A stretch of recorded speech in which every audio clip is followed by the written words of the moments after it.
Alright, so I've recently picked up a dirty old Lexus 4 litre quad cam V8.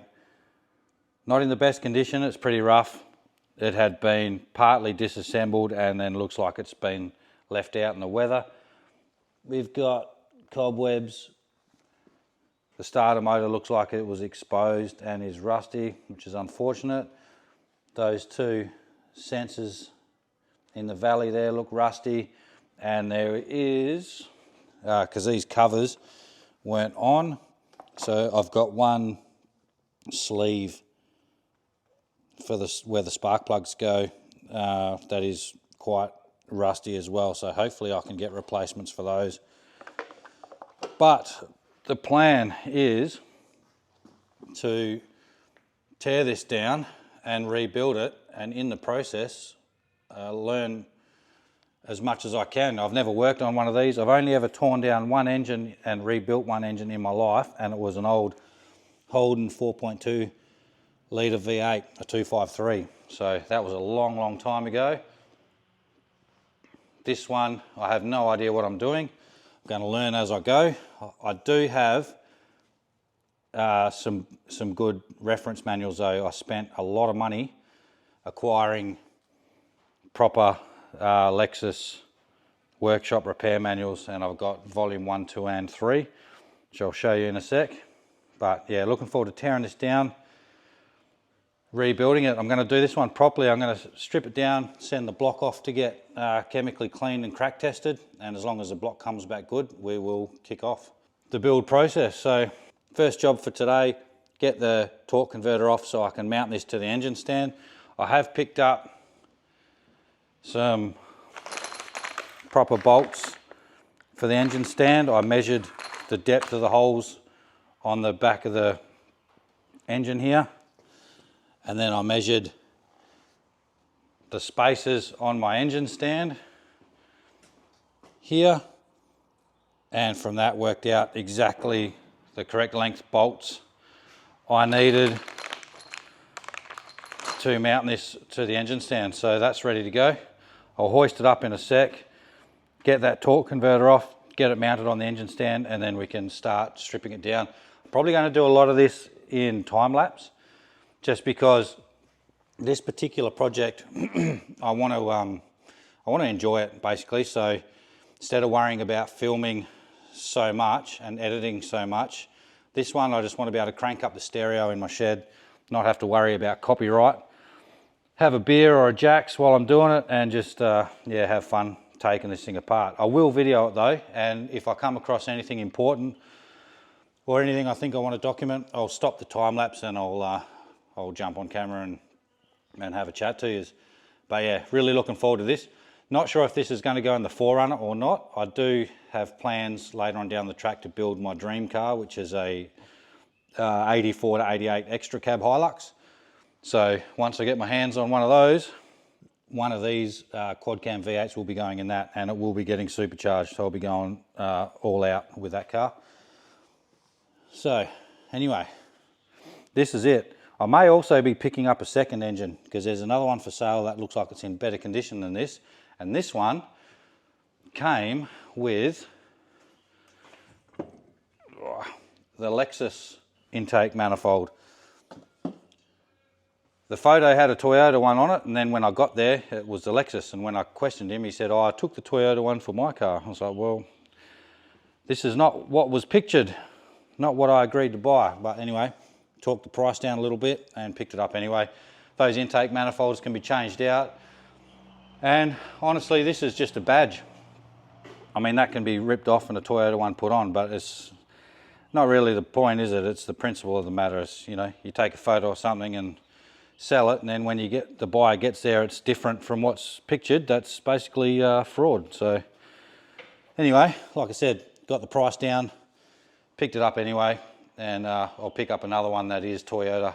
So I want to be able to, when you pop the bonnet on the extra cab Hilux or the 4runner, any of these Toyotas that I'm doing, I want it to be Toyota. I don't want to be using Holden engines in a Toyota or Chevy engines in a Toyota.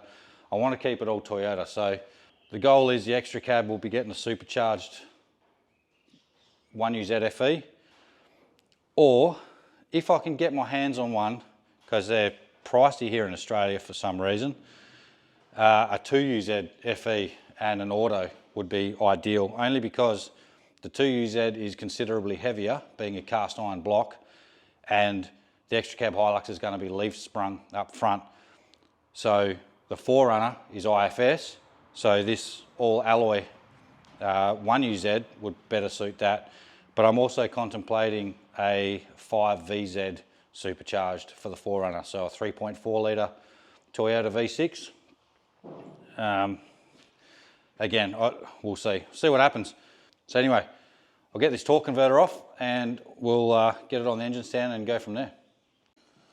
One of the first issues I'm going to have is when this guy's taken this out of the car, he's done a lot of chopping, a lot of bolt snapping and a lot of nut rounding. So this is the one nut keeping this side's manifold on, and of course when I first saw it I thought, why didn't you just take that nut off and take the manifold off? But it's because he's rounded the absolute fuck out of that nut, so that's going to take a bit of work to get off.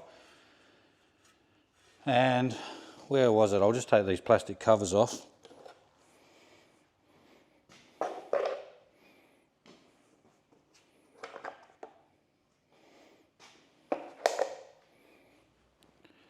Somewhere in here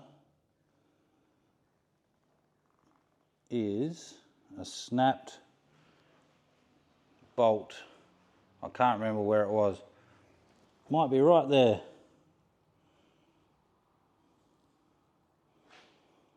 Yep, so I am going to learn how to extract snap bolts because I've never done that before.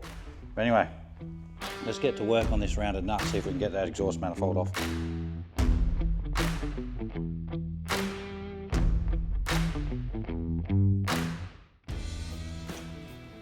Alright, so here I'm having a crack at that rounded nut. I've just got a little pen butane torch, try and get some heat on it, but it doesn't really have much effect. My main problem here is I can't get access to the nut with anything but a spanner really. Can't get a socket onto it, so I give up for a little while, move on to something else. So I start working on taking off the torque converter. So just using a big screwdriver to lever the flywheel around and expose the bolts one by one at the little opening down the bottom there, and yeah, getting those out one by one and getting the torque converter off, and I'll come back to that pesky rounded bolt in a little while.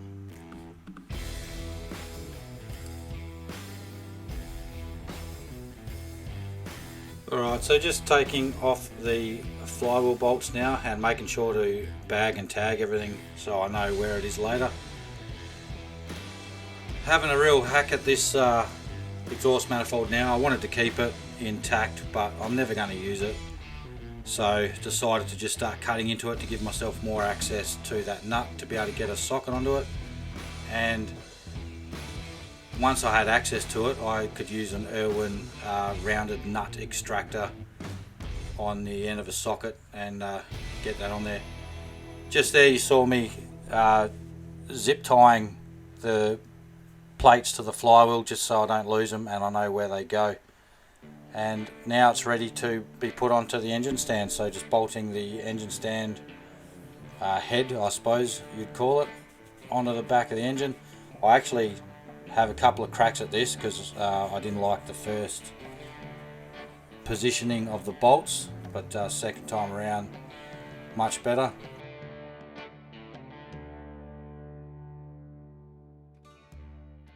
Okay, so that's the engine mounted on the engine stand. As you saw, took a lot of hacking and cutting to get that exhaust manifold off, all because of one rounded nut. And granted, it was in a prick of a position, you can't get a socket to it. The only thing you could get to it, I reckon, is a spanner. And I think if they had used a ring spanner, a good ring spanner, they would have been fine.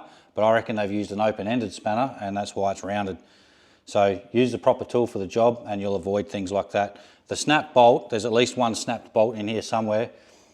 You can't always avoid that. I think, you know, this was rushed, things are hacked, clips are broken. Like this was a rush job, just hacked out of the car. Not very much care taken, I don't believe. And I think if you take a bit more care, you know, soak every bolt that you intend on taking off with WD-40 or some sort of penetrant. You know, every half an hour, come out and soak them for a day, and then let them sit overnight, and then start unbolting it the next day. Things like that can help, but just take your time. Use the proper gear, penetrants, heat if you need to use heat. Use the proper tool for the job, and you'll avoid rounding nuts and bolts and snapping bolts. But next job, strip this engine down to a bare block. I've drained the oil, but obviously there's still going to be oil and coolant in it. When we flip it over, you'll see that we'll make a mess. I've already made a bit of a mess.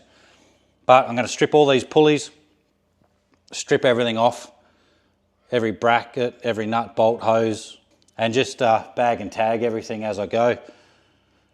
Yeah, so that'll be tonight's job. I'm going to go have a break now, and I'll come back in later tonight, crank up the stereo again, have a beer and a Jacks, and just relax while I strip this engine apart. It's very, very relaxing, and something I enjoy doing, which is why I'm going to time lapse it so I can actually enjoy a beer and a Jacks and my music, not have to worry about filming and copyright infringements and all that sort of stuff. So anyway, I'll catch you tonight when we start stripping this thing apart.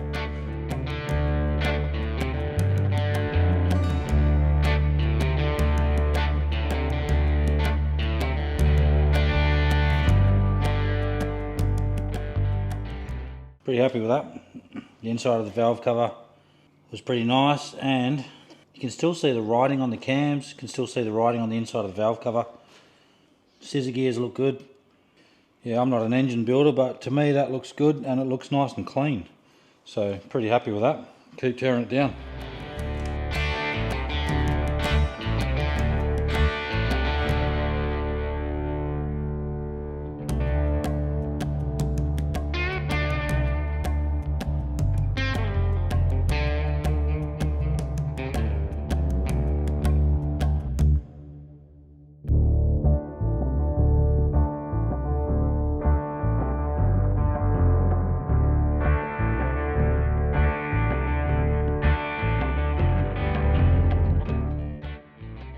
Now for someone like me who is not a mechanic, not an engine builder or anything like that, I actually found this engine quite complicated. The front end on this, like the belt, the pulley system, I just found it to be quite complicated, and it took me longer than I'd like to admit to figure out how to remove all that gear. And I think I mentioned before, I do have the proper Lexus workshop manuals, and they're very comprehensive, and I can refer to those, and I will be referring to those in depth when I go to put this engine back together. But tearing it apart, I thought it would be a lot easier than it was.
So sort of getting into the fun stuff now. Finally got through that front assembly, all the belts, pulleys, wiring, etc. Got the coolant bypass pipe off, and now I'm taking off all the cam cap bolts and caps, bearings, things like that, and taking the camshafts out. Over the back there near my whiteboard, I've got a big white sheet laid out on the table, so I can lay the camshafts, the bolts, the bearings, everything in the exact order that they came out in, so I won't forget if I ever need to use those parts.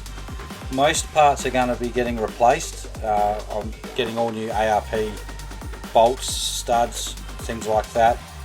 Cams, I'm not sure. If I can afford a new set of cams, I will. Maybe go some Kelford cams, put something quite aggressive in there, but yeah, not sure yet. So the cams have just been put aside, and then we can start work on getting these heads off.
On the home stretch now, as you can see, I've given it a rest for the night, come back to attack it the next day, and everything's sort of moving along nicely now. The front held me up for quite a while, just trying to work out the order that things came off there, and then the sump also held me up for a bit. There's like a windage tray or baffle or something in there, and it actually took me a little while to work out the order that things had to come off in, and you sort of work out where a few hidden little bolts and that are. But we got there in the end, and now it's time to start undoing the rods and dropping the pistons out. So again, like I said, taking everything one by one as I take them out over to the bench and laying them out in the order that they came in, so I know exactly where they need to go if I use those parts again. Definitely keeping the rods. That's the whole reason I bought this specific engine, is because it has the thick rods. But pistons I may change. Piston rings will be getting changed, but I may even put some new fancy pistons in there as well. I want this engine to be quite a good runner and have plenty of poke. Not sure whether this one's going to go into the 4runner yet, or if it's going to go into a future extra cab build that I've got, but either way I think they'll both be getting 4 litre V8s, but which car this one goes into, we'll have to wait and see.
Alright, so these are the Lexus repair manuals that I was talking about earlier in the video. These are genuine repair manuals that I expect the dealerships would have, and the Lexus mechanics, the dealer mechanics and all that sort of stuff. So these cost quite a bit of money, but as you can see by the size of just volume 1, they are very comprehensive. These aren't your Gregory's or Hayes workshop manuals. These are the proper workshop manuals, and just, I mean, literally dismantle the engine bolt by bolt and put it back together. Covers the engine, the mechanical, electrical, absolutely everything. These are for a Lexus LS400, which is what that engine is out of, which is why I got these ones. But wiring diagrams in the back of volume 3, but just the information in these is unreal. So well worth the money in my opinion.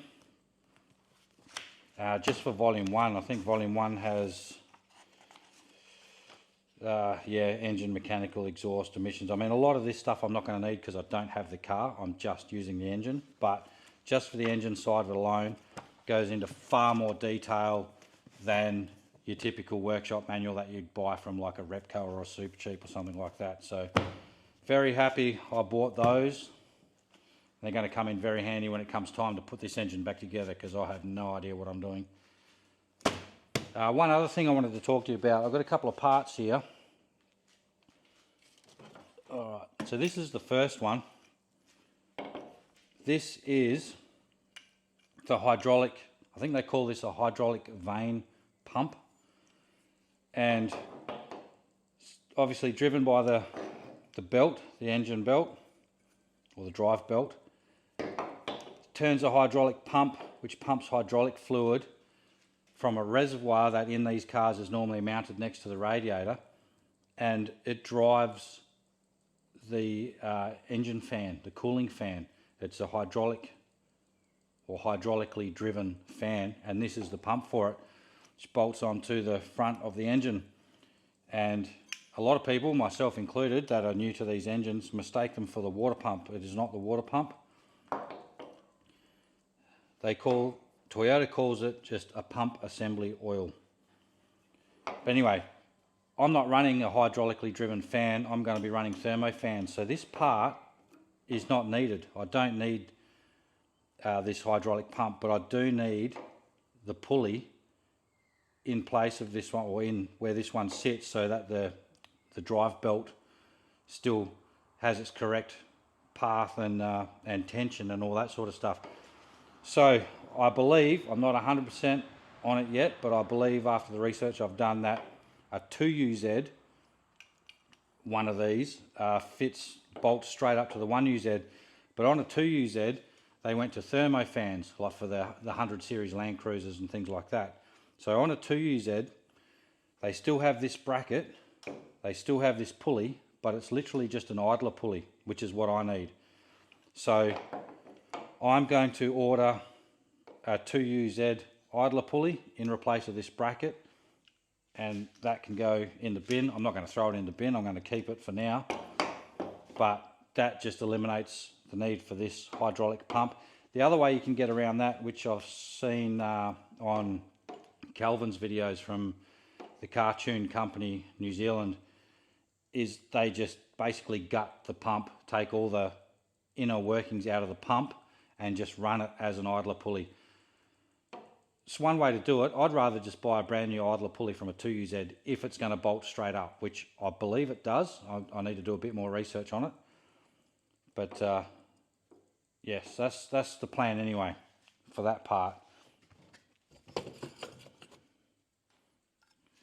Alright, this is the water pump off the 1UZ, and a bit of corrosion, bit of calcium build up in there. It'll probably clean up okay, spins alright, but you can still get these.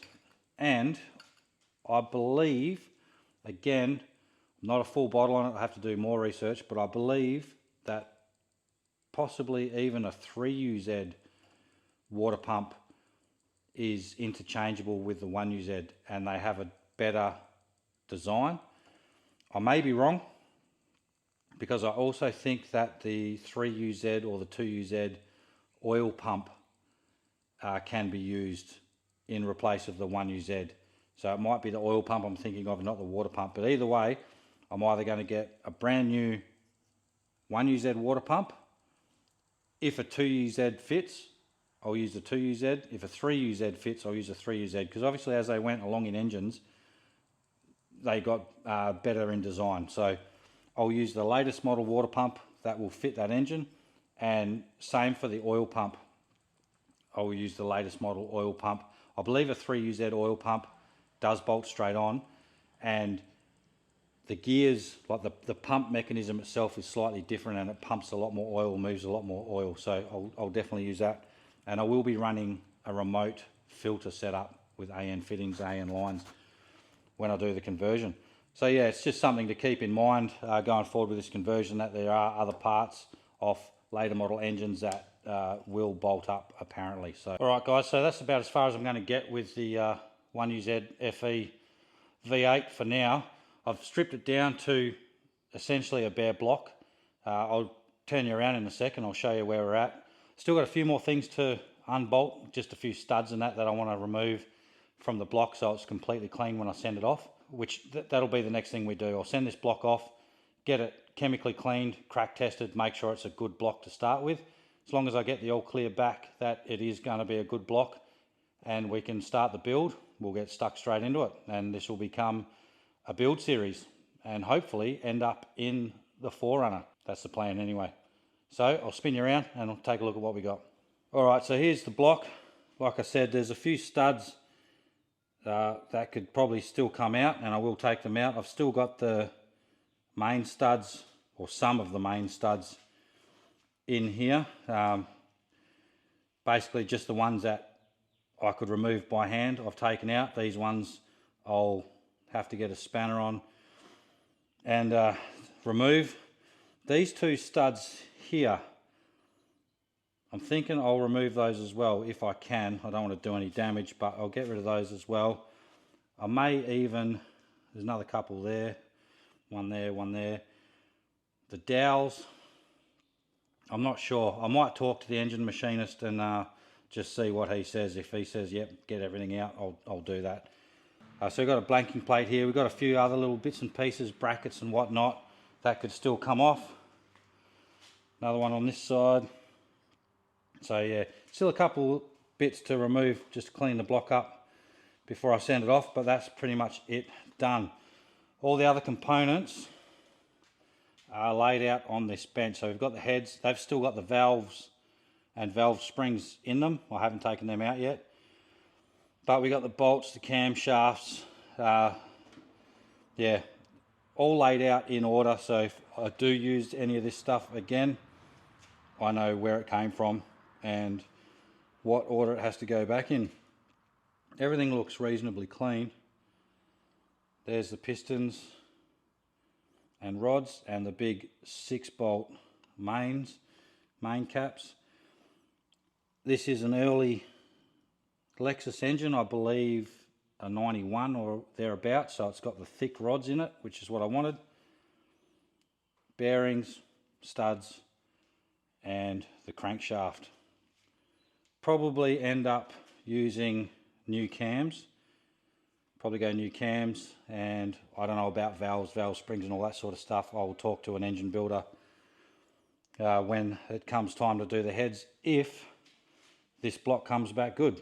All right, so I'll get back to you in the next episode, hopefully, when this block has come back and we've got the all clear that this is a good block and it's been cleaned and crack tested and all that good stuff. So anyway, make sure to hit that like button and subscribe to the channel if you want to see more, if you want to follow along this build series and all the other build series that we're going to have on the channel. And yeah, we'll see you in the next one. Take care, guys.